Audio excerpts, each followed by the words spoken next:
Evening, everyone, and welcome to our council meeting today at Tuesday at 6 o'clock. And we'll go ahead and bring this meeting to a start. Madam City Clerk, can we do a roll call, please? Council members, commissioners, Dr. Sanchez. Here. Garcia. Here. Laura. Here. Mayor Chairman Lutz. Present. And Gustavo Camacho has an excused absence today. Yes, Councilmember Camacho has an excused absence. And now let's move on to our invocation. And our invocation, if we can have our guest, Pastor Drew Cohen from Hope Community Church, lead us in the invocation.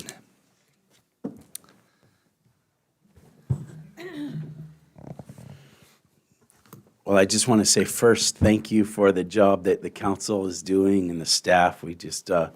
I come as representing Hope, and my wife and myself and the people that go to Hope just are, we try to teach them to be grateful.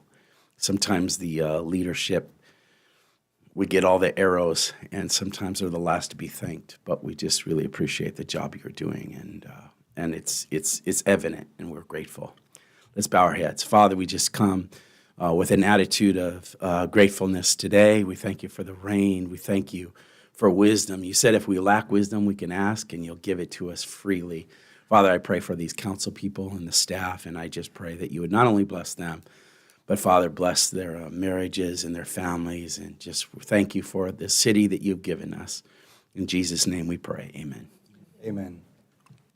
And now we're going to be led into the flag salute by past resident, Mr. Steve Soto. Mr. Soto, if you can step up to the podium, lead us in the flag I salute. certainly will. Could you put your hand on your heart and repeat after me? I pledge allegiance to the flag of the United States of America and to the republic for which it stands, one nation, under God, indivisible, with liberty and justice for all.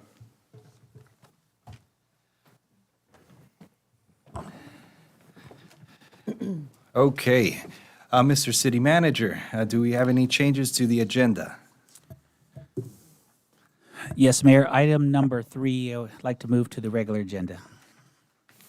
Okay. Item number 3 is being moved to the regular agenda, while the rest of the agenda, items 1 through 10, stay on the consent calendar. Okay. And so now let's move on to something that is a little bit of a surprise, right? Unexpected. And this surprise is for none other than our Councilwoman, Dr. Monica Sanchez. Yes, our Councilwoman Sanchez was the recent winner of Woman of the Year, nominated by Supervisor Hahn. So on behalf of city staff, we'd like to present these flowers to you and congratulate you. Well-deserved honor.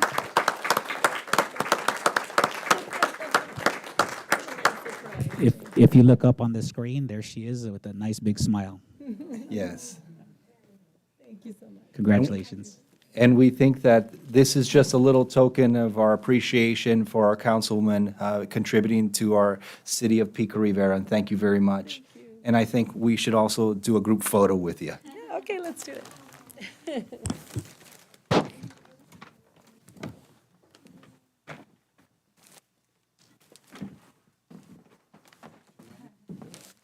Oh, the computer?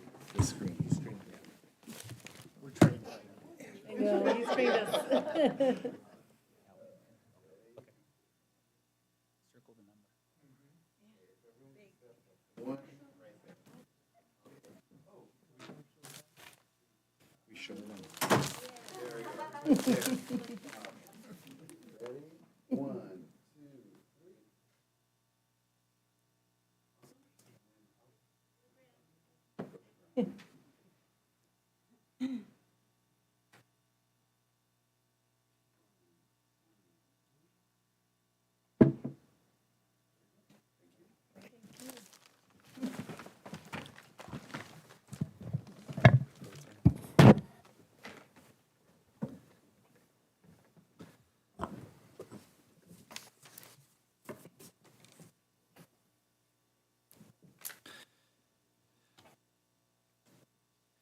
All right, moving on, we just do want to acknowledge our commissioners in attendance. Our Planning Commissioner, Esther Solis. Thank you for attending today's meeting. And our Parks and Recreation Commissioner, Pat Cicito. Thank you for joining us. Yes. And I would like to highlight Esther has been a long time. She's the longest-serving planning commissioner. Can you remind me how many years you've been on the commission?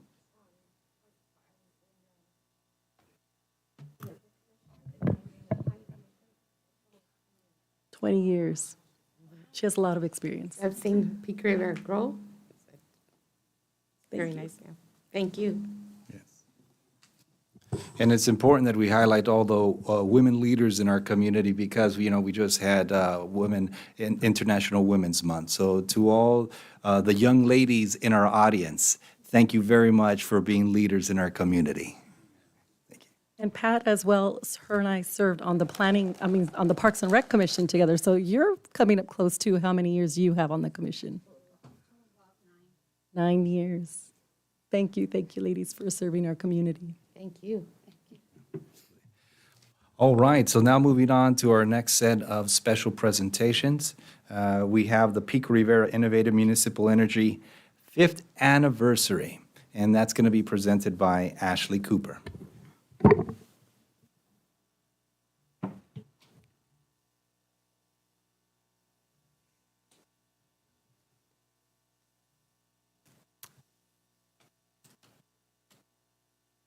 Good evening, Honorable Mayor, City Council members, City staff, and residents of Pico Rivera. Thank you for your attention as we acknowledge the Pico Rivera Innovative Municipal Energy Division's 5-year milestone in operation. I'm Ashley Cooper, your coordinator for the Office of Sustainability. Prime set the foundation for the City of Pico Rivera to create a lasting legacy. We launched in September 2017 as the 9th operational community choice aggregation program in the state of California, with the intended goals to increase local government control of power procurement, facilitate economic development, generate funding to be invested in the community through ratepayer-focused projects, introduce healthy competition to the California energy market, and benefit the environment through cost-effective renewable energy programs. We joined CalChoice to benefit from economies of scale, specifically back office CCA administration services, where we enjoy improved efficiencies and lower administrative cost. We found an opportunity to address climate change through the central and prevailing topic of environmental sustainability and developing projects and programs that result in significant public benefits. There was so much excitement and support for our launch event. Our accomplishments can be directly attributed to our intentional planning for success. Prime has been very considerate in its rate-setting efforts to continuously meet goals of revenue sufficiency, recovering all of our program expenses, rate competitiveness, rate stability, changes are minimized for our customers, customers' understanding, so rate transparency and simplicity, equity amongst our customers, and efficiency. Prime incentivizes solar owners by compensating them for excess energy produced with consideration of time of use. This is done through net energy metering cash payouts. Since launch, 94% of our customers have remained with Prime as opposed to returning to SCE fully bundled services. Currently, Prime provides a 3% discount when compared to SCE's rates. The Prime team is proud of the strong reserve we built to meet our 25% target. Prime customers have won various energy efficiency prizes to help them save energy during their day-to-day activities. Climate change and adaptation are complex issues, which is why we partner with diverse organizations to further the city's goal of being a leader in environmental sustainability and energy efficiency. Amongst our multiple awards, we have received grants to fund the development of the electric vehicle supply equipment master plan and our climate action plan. We know that our future will be just as bright over the next 5 years. Our division is diligently researching several new and innovative initiatives to bring back to City Council for further consideration. Prime and CalChoice are currently developing programs to offer the installation, operation, and maintenance of energy storage systems for commercial or residential customers at no out-of-pocket cost. Through the Charge Ready 2 program, SCE installs, maintains, and covers installation costs for charging infrastructure, while participants own, operate, and maintain charging stations. Through the Disadvantaged Green Tariff, CARE and FARA customers are eligible to receive 100% renewable energy at a 20% discount for up to 20 years. Our equity framework has the purpose to visualize, normalize, organize, and operationalize our community having access to clean, renewable energy, knowledge about the benefits so that they can make informed decisions, a community respectful of all its natural resources and diverse culture of people within it, and commitment to inclusion and intentionality with distribution of resources. Our CAP holds the city to our commitment of addressing the impacts of climate change in an inclusive manner that exceeds state requirements and improves the quality of life and economy of our residents. And now our video will show. Community Choice Aggregation Programs, also known as CCAs, empower cities to purchase and generate power on behalf of residents and local businesses. CCAs offer communities local control, competitive rates, and renewable energy options, oftentimes with higher renewable content than private utilities. Which is why 5 years ago, on September 1st, 2017, we launched our own CCA in Pico, Rivera. Pico Rivera Innovative Municipal Energy, otherwise known as PRIME. We launched Prime in 2017 with several goals in mind, with the primary being revenues generated go back into our community for economic development and community programs. Prime also helps save customers on their energy bills and lowers greenhouse gas emissions by investing in renewable energy resources. Those are but a few of the benefits as a Pico Rivera Prime customer. We're proud to share that since its launch, Prime has saved customers more than $1 million. Today, Prime serves over 15,200 residential customers and just over 1,700 non-residential customers, including businesses and municipal accounts.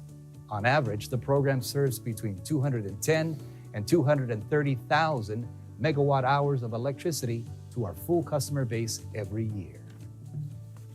Unlike private utilities, CCAs are not-for-profit agencies and don't need to pay dividends to shareholders, which helps keep rates stable and competitive. Additionally, program revenues must be reinvested back into the communities they serve. Prime has been instrumental in several sustainability-related initiatives and accomplishments over the years. Some highlights include the city's streetlight acquisition and LED retrofitting, which is expected to save the city nearly $8.1 million in energy and maintenance costs over the next 20 years. Additionally, Prime has created a local development and sustainability business plan, which outlines the city's pathway to transportation, electrification, and a strategy for greenhouse gas reduction. In partnership with Ohm Connect, Prime has also been able to offer customers low to no cost energy saving devices. That helps customers save money and energy. We're proud of our accomplishments over the last 5 years and are looking forward to the future of Prime. In the coming years, Prime will establish an electric vehicle supply equipment master plan and deploy a solar and battery storage project that will increase customer savings and energy resilience in the city. Additionally, because of Prime, the City of Pico Rivera has been able to create an Office of Sustainability, which will take the lead on the city's climate action plan and other citywide sustainability efforts. Thank you to all of our Prime customers for your participation. We look forward to the next 5 years.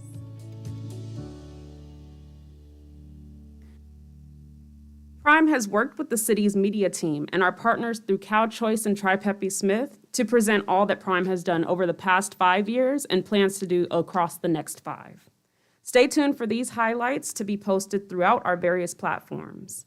Again, thank you for your time and attention, and I'd also like to let you know that I'm joined here with my colleagues, the team of Office of Sustainability, Victor Ferrer, our General Manager, and Mario Flores, our Admin Intern. And this was the picture that I skipped over of us. I'll leave that for you guys. There you go. Thank you. Ashley, thank you very much for that presentation. If I can have the entire team of the Office of Sustainability come up here, we're going to go ahead and provide you with a proclamation celebrating Prime's 5th anniversary. And as I read the proclamation, if you kindly come up, whereas the city of Pico Rivera prides itself on being on the forefront of creating new sustainable approaches to modern living, and Pico Rivera Innovative Municipal Energy, also known as Prime, was officially launched in 2017 as a clean and modern power provider available exclusively to those who work and live in the city of Pico Rivera, with ambitious goals of creating the most innovative, decentralized, modern energy technologies in the state. Through Prime, the city of Pico Rivera is determined to help design cleaner energy platforms for its customers. And now, therefore, be it resolved that the mayor and the city council of our wonderful city of Pico Rivera on this 14th day of March 2023 do hereby commend the efforts of all of our Prime staff and the city personnel that helped shape Pico Rivera Innovative Municipal Energy and their countless efforts to continually provide cleaner energy resources to the residents and businesses in the city of Pico Rivera. All right, congratulations to you, team.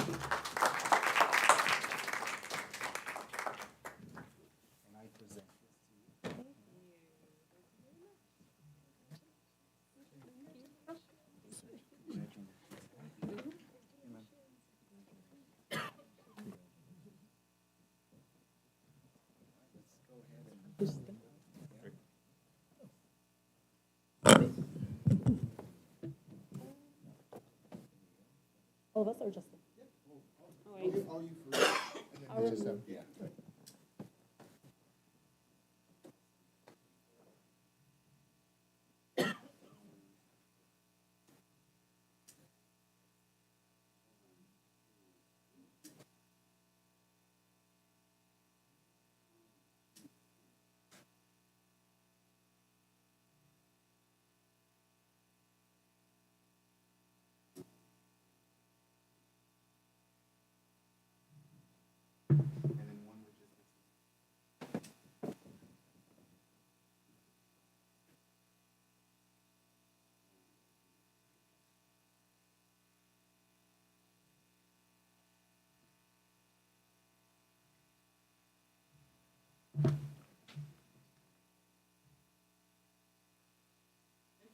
Thank you.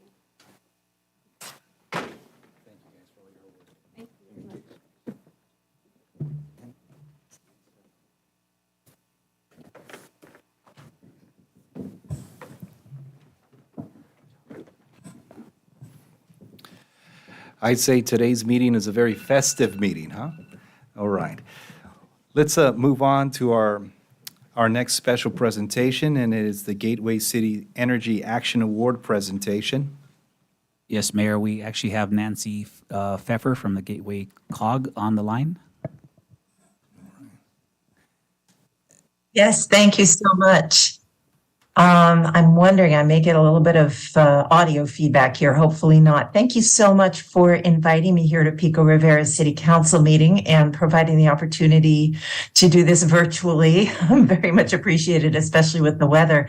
And I'm here to pile on to your great accomplishments in energy. Pico Rivera has always been a leader establishing Prime in your CCA. So congratulations on that 5-year anniversary. It's a great accomplishment. And I have to say, it is no surprise that Pico Rivera is winning an Energy Action Award today from the Gateway Cities COG. This is a pretty new program we established a few years ago, and we're definitely encouraging all of our cities to participate and earn these awards through a variety of actions. So I can tell you a little bit about what Pico Rivera did to win your gold award. You were a silver level last year, and now you have risen to gold, so congratulations. And you did that by being enrolled in our SoCal Regional Energy Network, enrolling in our Energy Efficiency Beacon program, which is a statewide program. You were previously enrolled in the SoCal Gas Local Government Partnership, so you've definitely been very active in all of this arena. Completed a comprehensive energy analysis and benchmarking, completed an energy efficiency project, attended the COGS Energy Working Group meetings and provided city updates at those meetings and served as a presenter at those meetings. You also attended an educational training webinar and adopted EV charging station permit streamlining. So obviously a lot of very important accomplishments there and really living by your priorities in energy, which is just great. We do have a short video that I'd like to go ahead and ask. I believe that that is queued up to show, and that'll tell you a little bit more.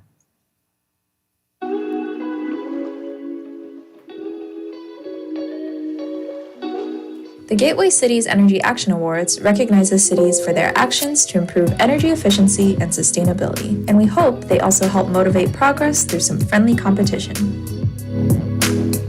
Congratulations to our 2022 Bronze Tier winners.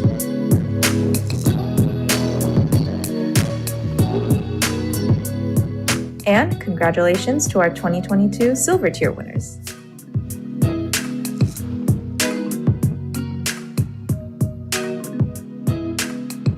And introducing our 2022 Gold Tier public agencies. Bell Gardens. The City of Bell Gardens installed new LED lighting at facilities citywide, including City Hall, parks, and the Bell Gardens Resource Center. Long Beach. The City of Long Beach constructed solar panel canopies on the top of several parking structures, including at the Long Beach Airport and the Aquarium of the Pacific parking structure. Maywood. The City of Maywood converted its entire city-owned street lighting system and SCE-owned lights within the city to LED luminaries. Paramount. The City of Paramount upgraded to LED lighting at the Paramount Park baseball field and gymnasium. Pico Rivera. Pico Rivera acquired SCE-owned streetlights and upgraded more than 3,000 streetlights to LEDs powered by 100% renewable energy through Prime, their locally run power provider. Signal Hill. The City of Signal Hill installed a stormwater filtration project at their new Heritage Point View Park.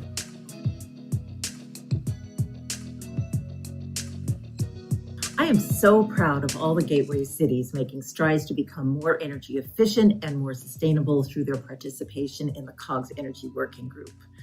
Our subregion faces unique challenges in air quality, climate, and sustainability, and your work makes our subregion a cleaner and more efficient place for everyone.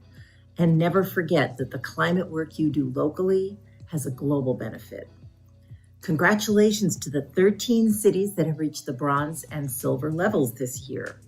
And I especially want to congratulate our 6 gold level cities: Bell Gardens, Long Beach, Maywood, Paramount, Pico Rivera, and Signal Hill.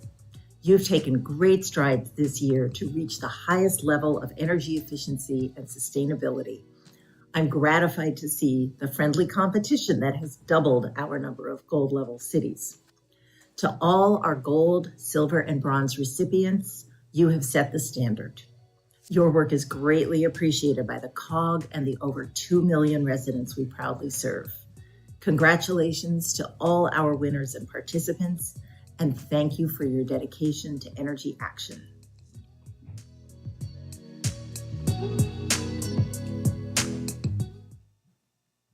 Congratulations. I'm here applauding. And I think there's just one more thing to do, and that is to show the beautiful Energy Action Award itself. I think I see it there on the screen. So if that can be shown to the audience or handed around to the council if you haven't already seen it. It's really a very lovely award, and I hope that you display it proudly and in the best of health. Congratulations to the City of Pico Rivera on your Gold Energy Action Award this year, and thanks so much for having me here tonight. Thank you, Nancy. We do appreciate accepting any and all awards. and as many as they can be, and especially if it's a gold tier energy award by the Gateway Cities Caucus. So we really do appreciate our hard work of our staff, and not only will this be just one of the awards that we have, but we want our Office of Sustainability to come back up because we have another proclamation, certificate of recognition of all your hard work.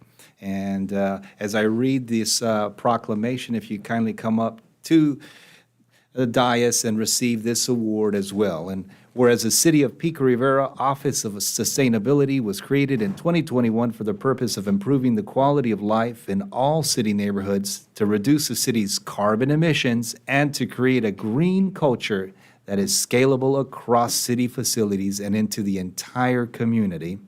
And in recognition of the creation of the Office of Sustainability in the City of Pico Rivera, it is appropriate at this time to recognize the efforts of the Office of Sustainability in practicing and promoting a green culture for the benefit of our wonderful city of Pico Rivera.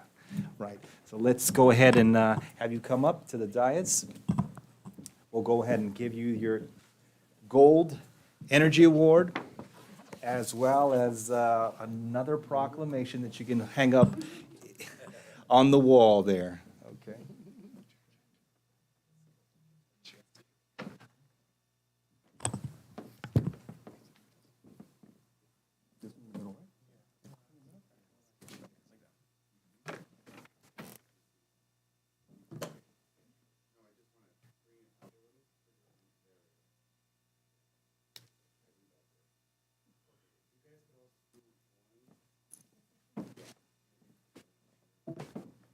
I'd say pronounce it out to the front.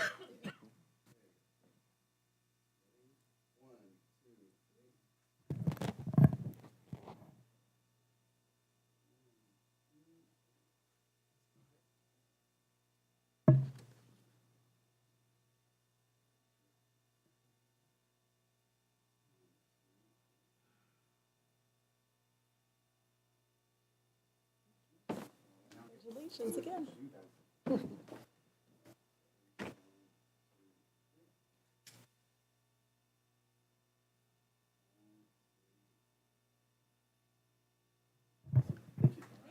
Keep up the good work.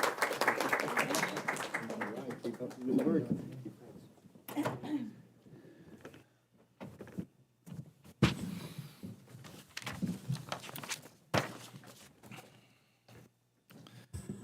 Okay, now moving on to our public comments.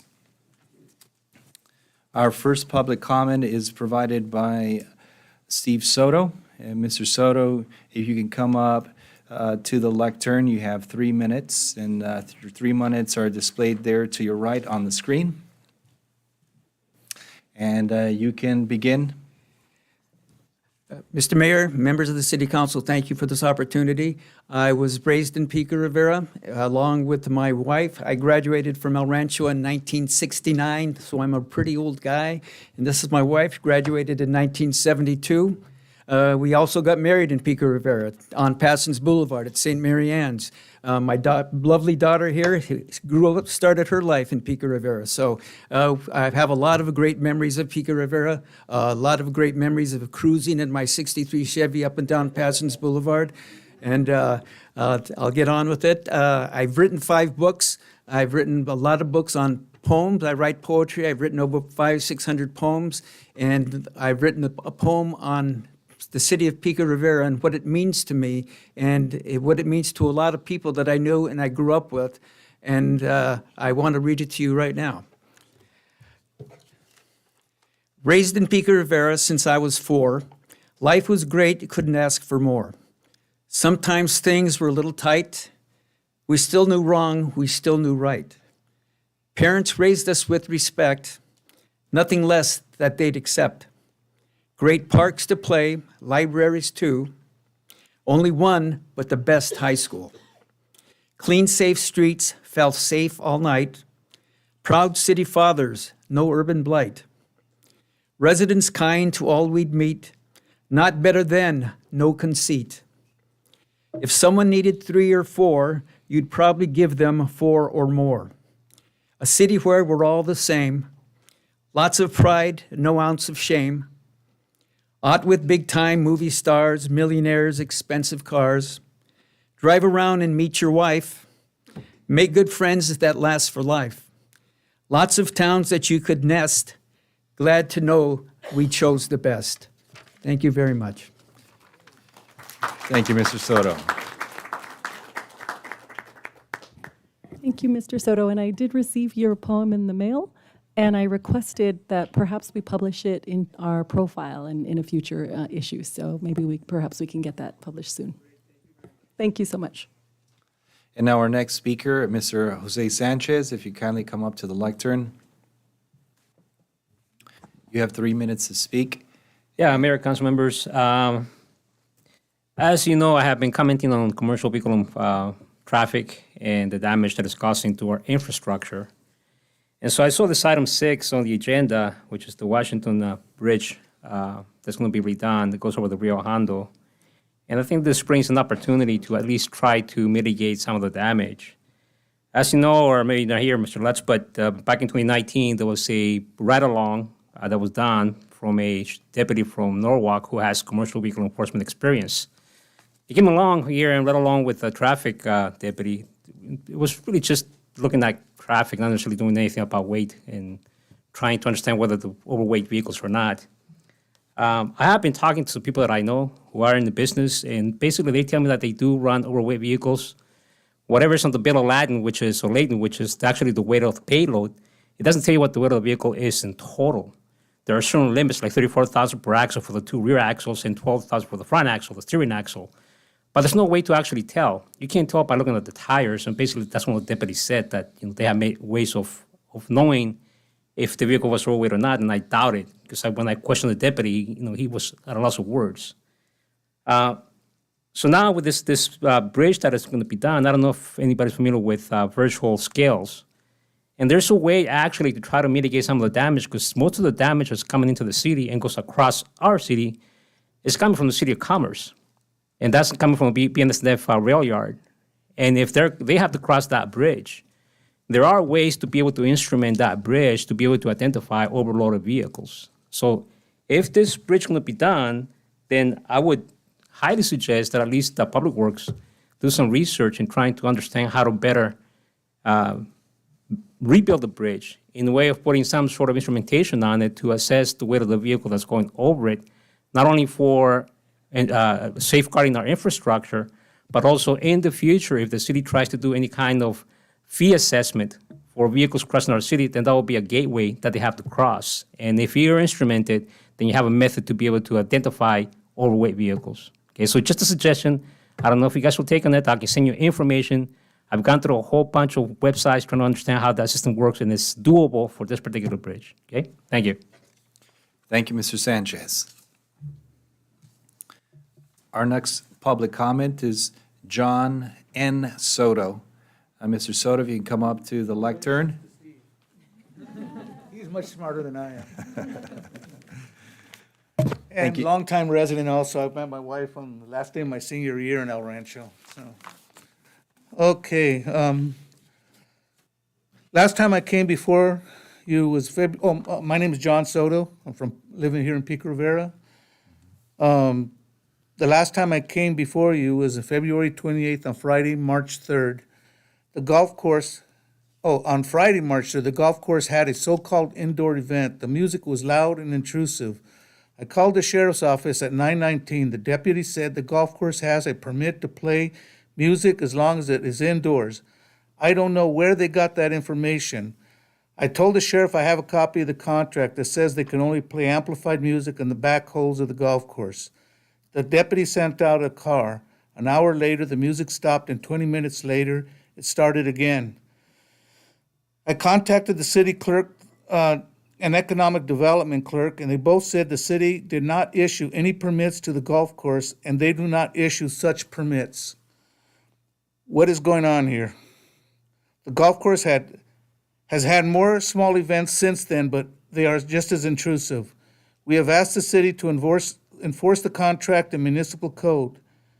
Pam Muger stated that she would not cancel any indoor events at the golf course. We feel that this is a violation of our public trust. The golf course can easily find another venue for their clients, either at one of the other courses that the SS Labarge Management Group manages or even at a local VFW. No need to intrude into our lives. Pam also said that Steve Carmona is working with a sound engineer. Again, we want zero readings at our homes. It seems that the golf course may need to be soundproofed. That would be a lot of money. Please quit kicking the can down the road. We have been working with the city for 2 months with little progress. In reality, this problem has existed for years. In the past, it has fell on deaf ears. Look, I started playing at golf at the Pico Rivera Golf Course back in the 1960s when the golf course was built. There wasn't any banquet facilities. That came much later. I believe the city recognized back then how intrusive it can be. I have played in dozens of courses from Simi Valley to the Inland Empire. I have played in Orange County as well as Nevada and Arizona and Alaska. I have played in Hawaii. I have not seen where a clubhouse was built so close to residents like it is here in Pico Rivera. It's right next to the houses. And then they built the banquet facilities that are very loud. And since I got 16 seconds, my dad first bought the house nearest the entrance to the golf course back in 1956 when it was just Pico. The golf course was rhubarb fields. You know, we used to run in those fields and have a good time. Just some little trivia there. Thank you. Thank you, Mr. Soto, and I believe the city's in communication with you, so stay tuned. Okay, thank you. Our next public comment is provided by Lauren Talbot. Kindly come up to the lectern, Ms. Talbot. Good evening, Honorable Mayor and members of the City Council. My name is Lauren Talbot, and I'm the Community Library Manager at Pico Rivera Library and Rivera Library. Here are updates for March. The Pico Rivera Library Book Club is meeting in person on Tuesday, March 21st at 6 p.m. We will be discussing the book Educated, a Memoir by Tara Westover. Copies of the book are available at the Pico Rivera Library for checkout. On Wednesday, March 22nd at 4:30 p.m. at the Pico Rivera Library, join us for our Cesar Chavez celebration. Kids will learn about Cesar Chavez's legacy as a civil rights advocate and farm labor leader who championed nonviolence, social change, and environmental rights. They will also create posters that celebrate a person that they admire, and all materials will be provided. The Rivera Library will be closed on Monday, March 27th for Cesar Chavez Day. Thank you. Thank you, Ms. Talbot. And now our fifth and final speaker, Andrew Anguiano from SIACA. Andrew, if you kindly come up to the lectern. Mr. Mayor, City Council, thank you for having me. My name is Andrew Anguiano, and I am a resident of the city of Pico Rivera, and I have been working for SIACA going nearly on 15 years now. And I've been an animal control officer, I've been an animal care technician, and now I work as the SIACA dispatcher. I come here tonight to speak to you, Mr. Mayor, City Council, and everybody here in this room, to inform you guys that unfortunately at SIACA, the morale is pretty bad.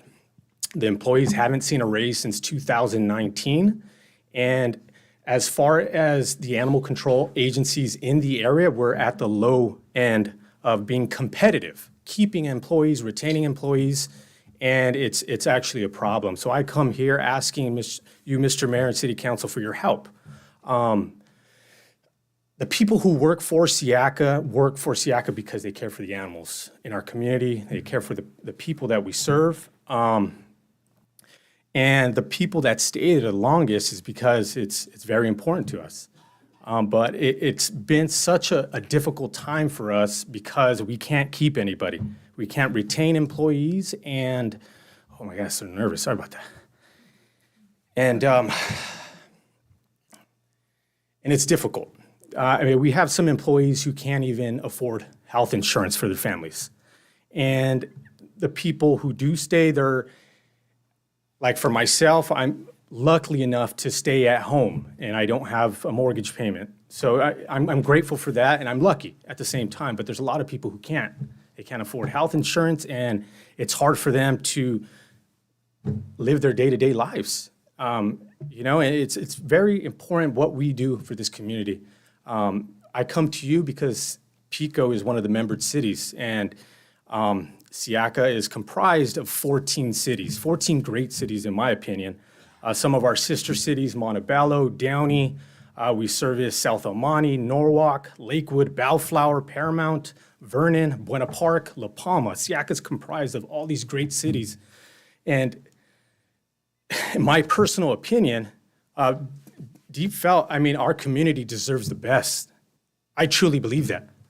And why we're sitting so low and not competing, it's disheartening, you know what I mean? And I feel for myself, I feel for my family, my friends, I feel for the employees of Siaka, because they do their job because they love it.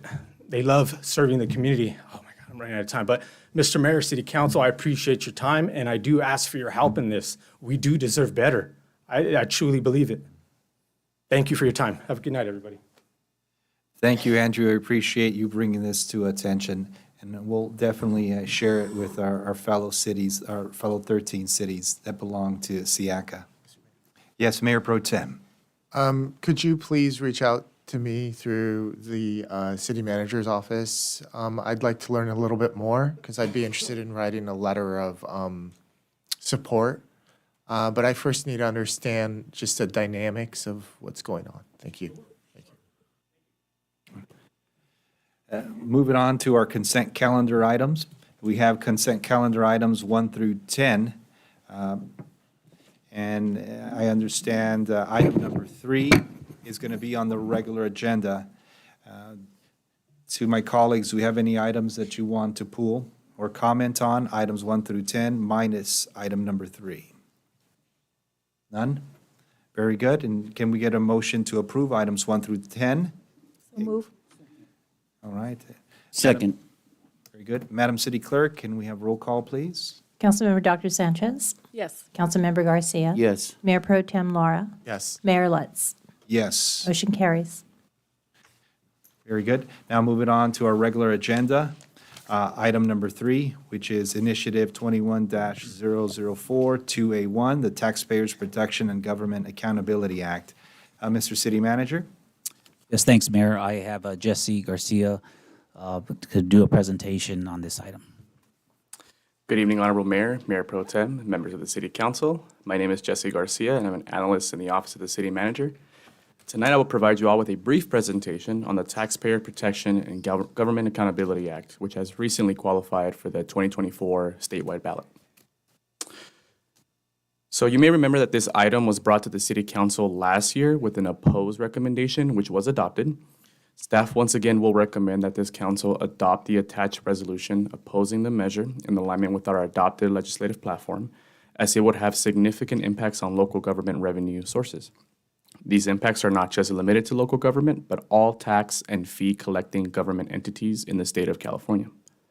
The measure is opposed by various groups, including the League of California Cities, Contract Cities, AFSCME, California Professional Firefighters, and various labor groups. So what is a measure and what does it do? The measure was put on the ballot by the California Business Roundtable.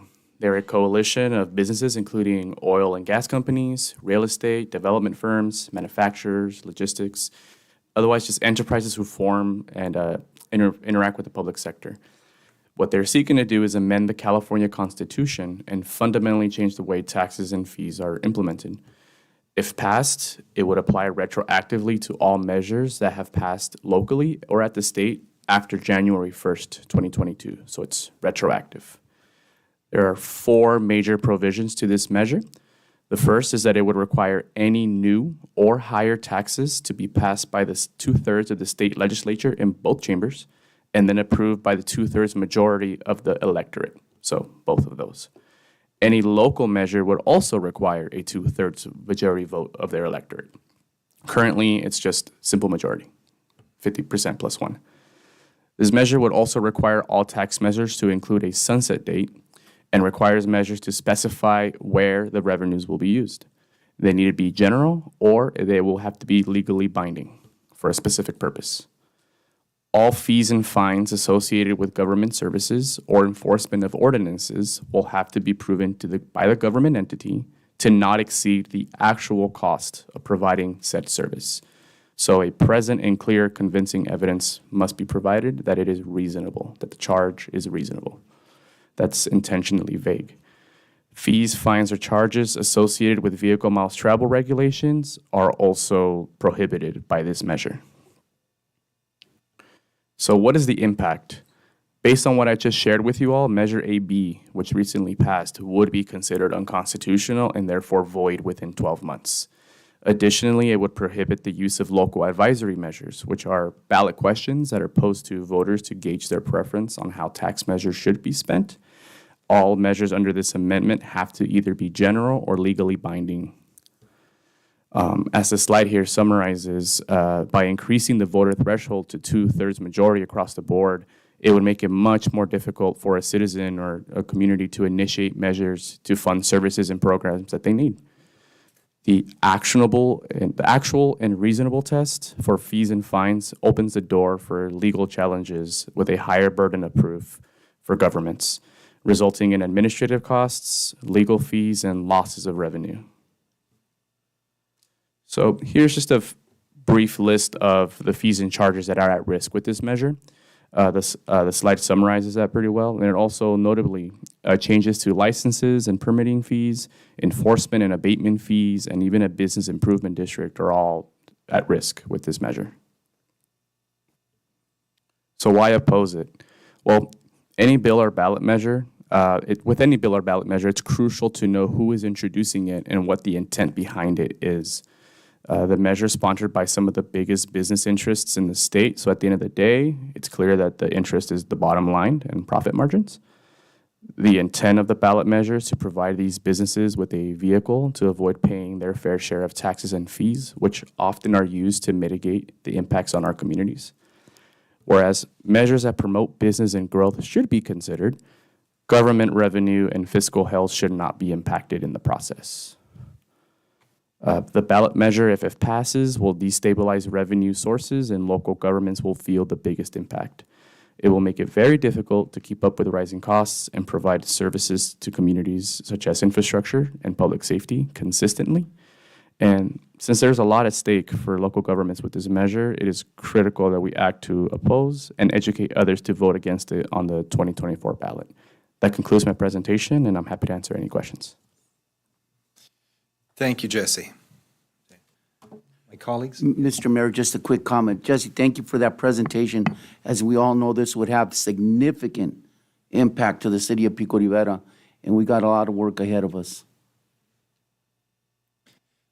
Yeah, I'd have to concur with Councilmember Garcia. You know, there was a resounding 75% plus of our residents that approved Measure AB, and that income, that revenue rather, that we'd receive for the city would be for services such as resident safety and amongst other items. So I'm for this item here, and I hope that my colleagues feel the same.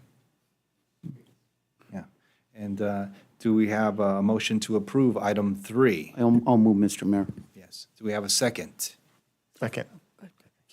And Madam City Clerk, roll call, please. Councilmember Dr. Sanchez. Aye. Councilmember Garcia. Yes. Mayor Pro Tem Laura. Yes. Mayor Lutz. Yes. Motion carries. Very good. Thank you very much. Thank you. And now moving on to the manager's city report. Mr. City Manager, do we have any reports? Just one quick update. Mayor and City Council was notified today through our Public Works Department that we recently won another award. This is our California Department of Transportation Caltrans Highway Safety Improvement Program.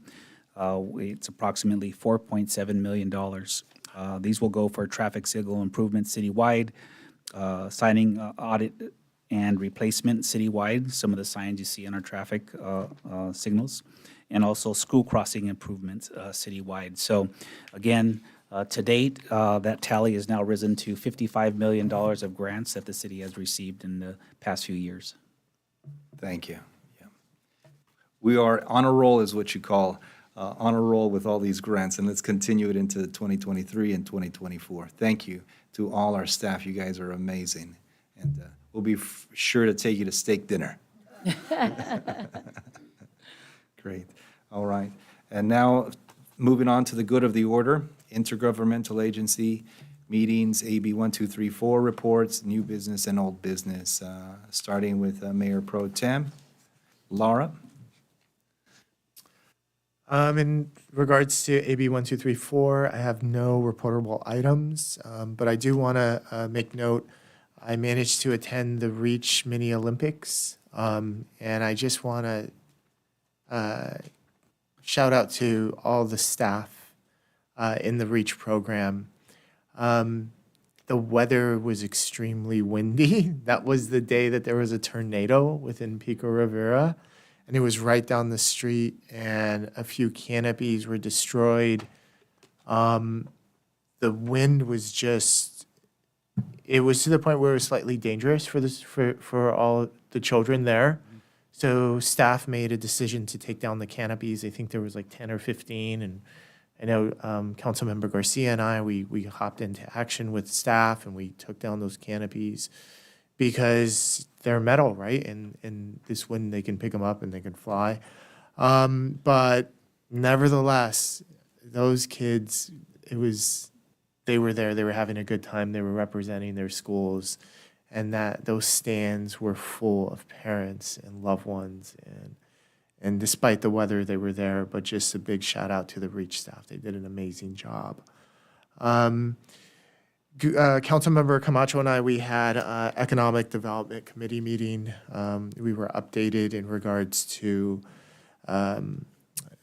what's happening in terms of the economic development side with our business director, Mr. Betancourt. One of the items of note that I can briefly talk about is, our staff is so innovative. There's a program that we've adopted now that we can manage to take a look at properties real time in regards to being proactive at encouraging businesses to come into the city of Pico Rivera, or looking at potential opportunities for amalgamation of businesses. I don't want to say too much, but it's cutting edge stuff. It's an item that we didn't have before, but it gives our staff and our city a special and unique edge. Other than that, I just want to thank staff for all their hard work in regards to the grants, things that are coming, things that we can talk about, things that we can't talk about, but it's just very excited to be part of this. Thank you. Thank you. Thank you, Mayor Pro Tem. Councilmember Dr. Monica Sanchez. Thank you. Last week, I had the opportunity to attend the opening day for the girls' fast pitch, Pico Fast Pitch Softball League, and that was wonderful to see all the young women out there, the teams. So we had a patch of no rain. Thank God we were able to attend that and celebrate. I also yesterday had the opportunity to attend the Woman of the Year luncheon that was hosted by the LA County Commission for Women and Girls, and our supervisor Janice Hahn graciously nominated me for her district, one of our cities. So thank you so much. Captain was able to attend. My mother was really excited. She was able to attend. And I'm honored to be recognized for the district. And it was a great event. Karen Bass, the mayor of Los Angeles, was also there and recognized.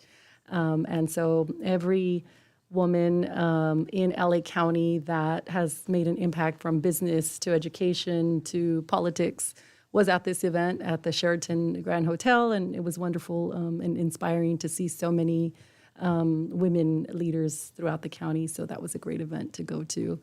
I also wanted to say my condolences to the family of the young woman that has passed due to the hit and run car accident. Her name is Yesenia Sanchez, and no relation to me, But I think this is a very difficult time, and I know Captain is working diligently to solve this problem and work on some of those issues right there. And so I want to send the condolences to that family. And also I wanted to mention Councilmember Camacho, he had a death in the family as well. So his uncle had passed, and that's why he's absent today. So keep him and his family in your prayers. Thank you. Thank you, Councilmember Garcia. Thank you, Mayor. Mayor Pro Tem's being a little modest on the Reach after-school mini Olympics. He served as a judge. He had a tough task out there judging all these elementary schools in their performance, but it was a windy afternoon. And that same day, the winds just picked up so much as we seen our soil throughout the city where trees toppled on infrastructures, on streets, on sidewalks. And we're getting calls, and I'll tell you, our Public Works Department, they just worked tirelessly in the evening, throughout the night, just doing whatever they could to bring back some normalcy to the streets where people can get through. We had our city manager out there with residents, meeting with residents, seeing how he can assist. It was just a long day. It was a day that a lot of activity was happening here in the city. So, Mr. Carmona, thank you for your leadership and your support out there. Mr. Negrete, if you could please convey to the Public Works Department, we really appreciate them going above and beyond that day to try to restore some normalcy back on our streets and sidewalks. Second, Mr. Mayor, I also had an opportunity to attend the Fast Pitch along with our commissioners and our colleagues here on the dais. It's always a pleasure when you can see the sports organizations kick off. Everybody's friendly and happy. Once the spirit of competitiveness kicks on, then you see the guards go up. But along that vein, we do have opening day ceremonies this Saturday at Pico Boys at 10 o'clock and RBA at Rivera Park at 12 noon. In addition to that, along with Mayor Pro Tem, we had an opportunity to attend the Chamber Luncheon at the Salsa Grill to interact with other businesses here in the community. So Mayor Pro Tem took me under his wing, gave me a little bit of the ropes or what to do and what not to do at that event. It was my first one. And Director Ugar, if you could please let Candace know, we really appreciate the site visit on the Reach after-school program. She is so knowledgeable, and they're doing some amazing work with that after-school program. And finally, I had an opportunity to attend the Sheriff's Academy graduation ceremony, class 464 at ELAC. I had coached a kid at Rivera Park, RBA, and he was part of that class of the unfortunate situation that happened right there on Telegraph. He asked me, goes, Coach, can you come and support me? So I was there. It was just such an honor to be there with that special class, and they hit the ground running on that one. That concludes my report, Mr. Mayor. Thank you, Councilmember Garcia. Councilmember I have one more thing Sanchez. I would like to, in the realm of sustainability. I noticed in front of the Chuck E. Cheese, we have the EV charging stations, and the fence has been removed. So are those available now for use? I'll have to check with CED. I don't know if they're online yet. It appears that they are, but we'll get back to you on that. Thank you. Very good. All right, so complying with AB 1234, I attended the sanitation district meeting this past week. And the other item I did want to let you know that earlier today, in fact, right around the 4 o'clock hour, we quickly celebrated one of our residents' 99th birthday, Jose Bañales, and he's 99 years old. So it's great to see residents that are living to 99 and 100 plus. In fact, there is another resident that is celebrating their 100th year birthday celebration today. And it looks like we may do something special for them in the upcoming days. I also wanted to bring up an item that I'd like to possibly direct staff attention to. The current monument marker that directs residents to City Hall, the Sheriff's Station, the Civic Center, located on the corner of Passance and Washington. So that is an old monument marker, I believe probably from the era of the 70s. right around the time that I was born. And I figured that why not, since we're doing a lot of upgrades to the community and to our medians, wouldn't it be great to upgrade that monument marker and have it somewhat of a dedication to our living veterans, our active veterans. So it'd be a combination of a monument marker and a tribute to our living veterans. And if we can direct staff on seeing what the cost would be. And I would visualize a trio of flagpoles, first the American flag and the California flag and the Pico Rivera flag, as well as some type of tribute to our living veterans. And I'd like to see if we can have staff direct them to do a little bit of a study on the cost of that, and if I could get a second from one of my colleagues. Yes. And further, I'd like to see if we can create an ad hoc, and Councilmember Garcia, if you can join me on that ad hoc. And being that you have a good relation with our veterans, and that we just recently created our Veterans Commission. Great. Thank you very much. And with that, that concludes my items. And with no items in closed session, I just want to thank you for joining us today's council meeting this Tuesday. And for all of you, please be kind to your neighbors. And for those that are to the left and to the right of you, look at them and tell them I appreciate you for being a part of my life. And if you can take that time and look to your neighbor and say, I appreciate you being a part of my life. Thank you. Appreciate you. All right, this meeting is adjourned. Thank you.